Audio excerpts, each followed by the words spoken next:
న్యాయవేదికకు స్వాగతం. అక్రమ సంబంధాలు ఉన్నప్పుడు చందు గారి విషయానికి వస్తే, ఒక వైఫ్ ఉండగా అక్రమ సంబంధం పెట్టుకుంటే 2019-20లోనే అమ్మాయి కేసులు ఫైల్ చేస్తే ఎవరికి లాసు? మీరు ఇలాంటి వాళ్ళు సూసైడ్లు చేసుకుంటే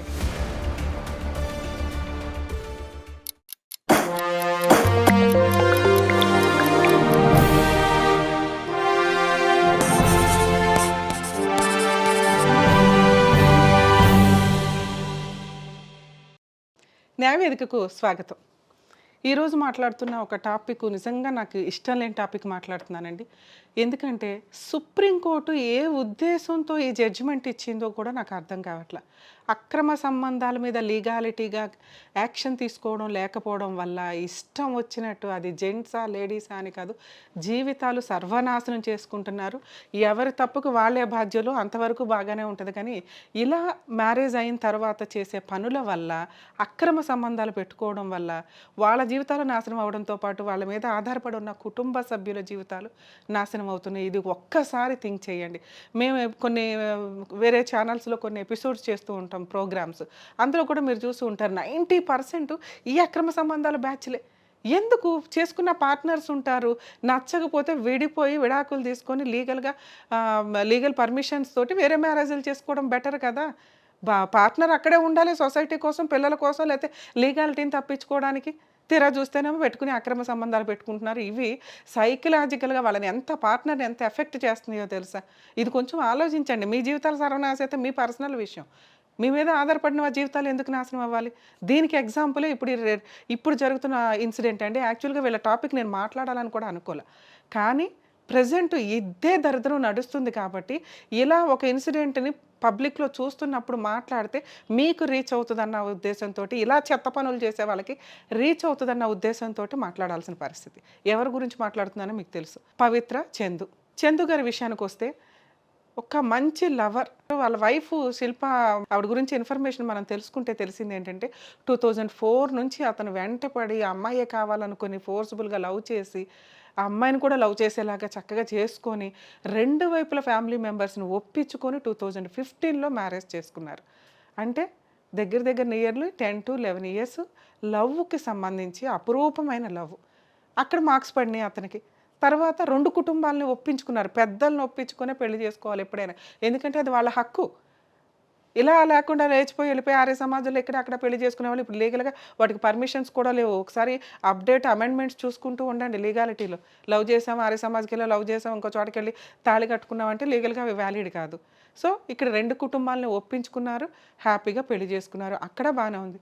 2015 నుంచి 2024 వరకు మాట్లాడాలంటే ఈ 10 yearsలో ఏం జరిగింది? 10 years కూడా కాదు, ఇందులో మనం 5 years మాట్లాడాలి. విడిపోయి 5 years అవుతుంది. ఈ 5 yearsలో ఏం జరిగింది? లవ్ చేసి ఇష్టపడి పెళ్లి చేసుకుని 2 పిల్లల కంటే రెండో పిల్లాడు పుట్టేటప్పుడు 2019కి ఈయనకి ఆల్రెడీ సైడ్ ట్రాక్ స్టార్ట్ అయింది. ఇంత అపురూపంగా పెంచి అసలు ఏవో పెట్ నేములతో తప్ప ఒరిజినల్ నేములతో కూడా పిలుచుకున్నంత అపురూపమైన లవ్ అట. అలాంటి లవ్ చేసిన వైఫ్కి అన్యాయం చేయాలని ఎలా అనిపిస్తుంది? ఇక ఆయన విషయం చూస్తే కెరియర్లో ఒక ఆంటీ క్యారెక్టర్కి సంబంధించిన ఒక ఆవిడ క్యారెక్టర్ అసలు ఏ రకంగానూ ఎక్కడా కూడా సెట్ కావట్లేదు. అంతకుముందు కన్నడకి సంబంధించిన ఫీల్డ్కి సంబంధించిన ఆవిడ, అక్కడ ఒక 4-5 జెంట్స్ని మెయింటైన్ చేసిందంట. ఇక్కడికి వచ్చి ఒక 4-5 జెంట్స్. ఇందులో ఈయన 5వ వారం ఆడవాడు. ఏజ్ డిఫరెన్స్ చాలా ఉంది. ఎందుకు అంత మాయలో పడిపోయి నీ మీద ఆధారపడి నిన్ను లవ్ చేసే నీ భార్య ఉంది, పోనీ ఆవిడతో మీకేమైనా కష్టమా? ఏమీ లేదు. ఆ అమ్మాయిని చూస్తే ఆ అమ్మాయి మాటలు వింటుంటే అస్సలు ఆవిడ తలుచుకుంటే ఆ 2019-20లోనే అమ్మాయి కేసులు ఫైల్ చేస్తే కెరియర్ సర్వనాశనం అయ్యేది. మీ తల్లిదండ్రులు సఫర్ అవుతున్నారు మీరు తీసుకున్న డెసిషన్స్ వల్ల.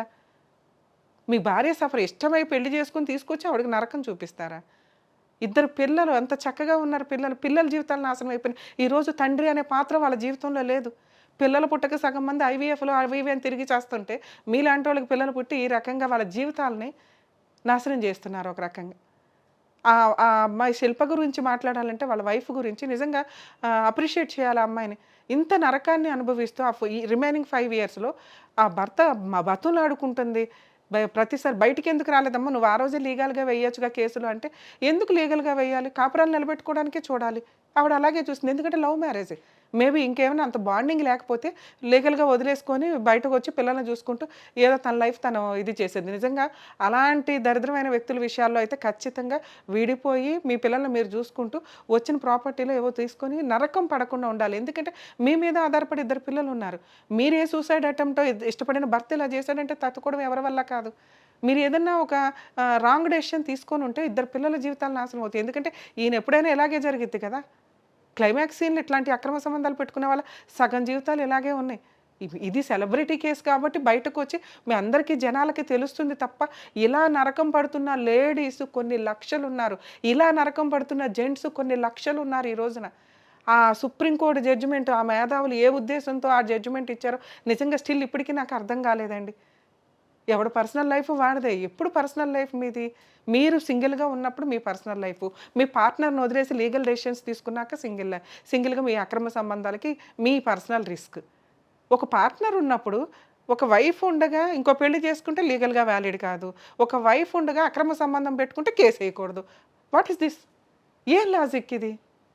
ఇది కొంచెం కుటుంబ వ్యవస్థ. ఎందుకంటే ఇండియా అనేది ఒక సాంప్రదాయాలు, సంస్కృతులు నెక్స్టు ఒక అద్భుతమైన కంట్రీ కింద మాట్లాడతారు. ఇంత అద్భుతమైన కంట్రీ మిగతా కంట్రీస్ అంతా మన వ్యవస్థ గురించి మాట్లాడుకుంటే, ఈ రోజున మనం ఎట్లా అంటే వెస్టర్న్ కల్చర్, వెస్టర్న్ ఆలోచనలు, విచ్చలవిడితనాలు, వ్యక్తిగత స్వేచ్ఛలు మాట్లాడుకుంటున్నాం. ఈయన ఆల్రెడీ ఆవిడ ఎవరో పవిత్ర గారితోటి విపరీతమైన లవ్‌లో ఉండడం, ఆవిడతోనే ఉంటాను లేకపోతే చచ్చిపోతాను అనటం. అప్పటికి వైఫ్ ఏమని ఇది చేస్తుంది అంటే ఇట్లా అక్రమ సంబంధాలు ఉన్నప్పుడు నిజంగా అమ్మాయిని వదిలించుకోవాలనుకుంటే ముందు ట్రాప్‌లో పడతారు. ట్రాప్‌లో పడారు. తర్వాత ఆళ్ళు బ్లాక్‌మెయిల్ చేయడం స్టార్ట్ చేస్తారు. ఎందుకంటే వాళ్ళకి ఇంకొకళ్ళు దొరకాలి.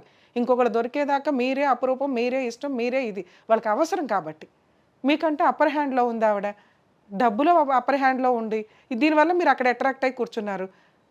అక్కడ కూర్చున్నప్పుడు ఆళ్ళు చేసే పనేంటంటే మిమ్మల్ని ఒక పప్పెట్స్ లాగా వాడుకోవడం.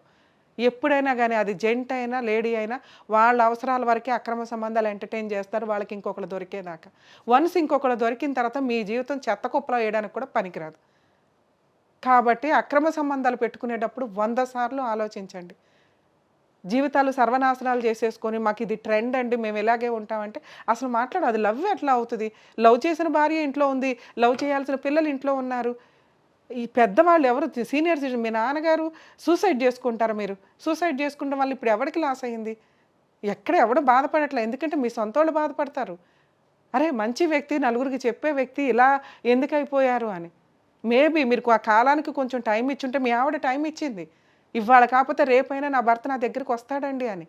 మీరు టైం ఇవ్వలేకపోయారు. ఎవరితో ఒక అమ్మాయి యాక్సిడెంట్‌లో పోయిందని చెప్పి ఒక అక్రమ సంబంధం లీగాలిటీ లేని ఎవ్వడు ఇష్టపడని ఆల్రెడీ మీ తల్లిదండ్రులు, మీ పిల్లలు, మీ వైఫ్ కుటుంబం, మీ అమ్మా నాన్న కుటుంబం ఎంతమంది అగైనెస్ట్‌గా ఉన్న ఒక విషయంలో మళ్ళీ దానికి మీరు ఇంకో మాట కూడా అనొచ్చు. ఈళ్ళందరూ ఏడుపే తగిలిందని కూడా.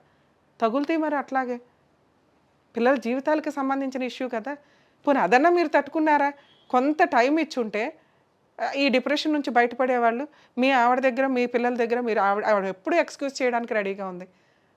పిల్లలకి తండ్రి, మీ ఆవిడకి భార్య, మీ అమ్మా నాన్నకి కొడుకుగా హ్యాపీగా ఉండడానికి ఎక్కువ అవకాశం ఉంది. కెరియర్ ఉంది. అవన్నీ స్పాయిల్ అయిపోయినాయి. Short time of suicide. ఇక్కడ నేను మాట్లాడుతున్న రెండో టాపిక్ సూసైడ్. ఎవరికి లాసు మీరు ఇలాంటోళ్ళు సూసైడ్‌లు చేసుకుంటే? చిన్న ప్రాబ్లమ్ వస్తే సూసైడ్‌లు చేసుకుంటారు. మీ మీద ఆధారపడినోళ్ళు కదా! నరకం కనిపిస్తది వాళ్ళకి మీరు లేకపోతే అక్కడ. ఇవన్నీ కొంత ఆలోచించుకోవాలి. అక్రమ సంబంధాలొద్దు, సూసైడ్ టెండెన్సీ వద్దు. కాలానికి కొంచెం టైం ఇవ్వండి. మీ ప్రాబ్లమ్ ఎంతదన్నా గానీ, డిప్రెషన్స్ ఎవరికన్నా ఉంటాయి. ఆ షార్ట్ పీరియడ్‌లో వచ్చే ఇష్టమైన వ్యక్తి లేకపోవడం వల్ల గానీ ఏదన్నా. ఆ షార్ట్ పీరియడ్ నుంచి కొంచెం బయటపడడానికి టైం ఇస్తే, హ్యాపీగా మీలాంటోళ్ళు సొసైటీ‌లకి ఉపయోగపడతారు. అర్థమవుతుందా? దయచేసి ఎవరు అక్రమ సంబంధాలు పెట్టుకోవద్దు. జీవితాలు నాశనం చేసుకోవద్దు. మీ మీద ఆధారపడి ఉన్న కుటుంబ సభ్యుల జీవితాలు నాశనం చేయొద్దు. అదసలు లవ్ కింద కూడా రాదండి. చాలా చండాలంగా ఉంది వినటానికి కూడా. అందుకే నాకసలు ఈ టాపిక్ మాట్లాడడం లేదు.